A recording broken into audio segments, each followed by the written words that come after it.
అన్నపూర్ణ క్యాంటీన్ల పేరు మార్చడం మీద మాజీ మంత్రి తలసాని శ్రీనివాస్ యాదవ్ జీహెచ్ఎంసీ కార్యాలయం దగ్గర బీఆర్ఎస్ కార్పొరేటర్లతో నిరసనకు దిగారు. కేసీఆర్ అన్నపూర్ణ క్యాంటీన్లు అని అమ్మవారి పేరు పెడితే కాంగ్రెస్ ఎందుకు మారుస్తుందని ప్రశ్నించారు. కాంగ్రెస్ నాయకుల పేర్లు పెట్టడం సరికాదన్నారు. పేరు మార్చాలనుకుంటే కార్పొరేటర్ల అభిప్రాయం తీసుకున్నాక మార్చాలని ఆయన డిమాండ్ చేశారు.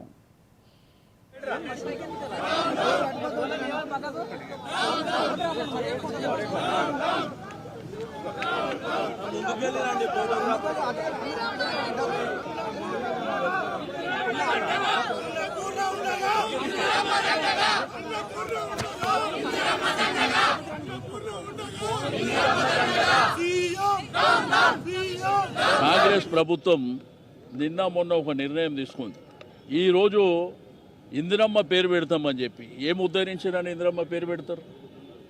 మీరేమన్నా క్వాలిటీ చెక్ చేస్తలేరు, దాని క్వాంటిటీ చెక్ చేస్తలేరు, విస్తరించాలనేటువంటి ప్రయత్నం జరుగుతలేదు.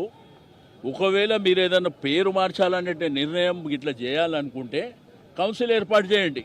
లేకపోతే మీరు కొత్తగా ఏదైనా స్కీమ్ తెచ్చి మీరు పేరు పెట్టుకోండి, అభ్యంతరం లేదు. మీరు ఆల్రెడీ 6 గ్యారెంటీలు ఇచ్చారు, దానికి మీరు ఏమైనా పేర్లు పెట్టుకోండి. చేసి అనేకమైనటువంటి హామీలు ఇచ్చారు, మీరు కొత్త స్కీమ్ తెచ్చి పేర్లు పెట్టుకోండి. ఇది మీరు వెంటనే రోల్ బ్యాక్ చేయకపోతే పెద్ద ఎత్తున మరి ఉద్యమం జరుగుతుంది, ధర్నాలు జరుగుతాయి. ప్రతి క్యాంటీన్ దగ్గర కూడా ధర్నాలు చేయాలి.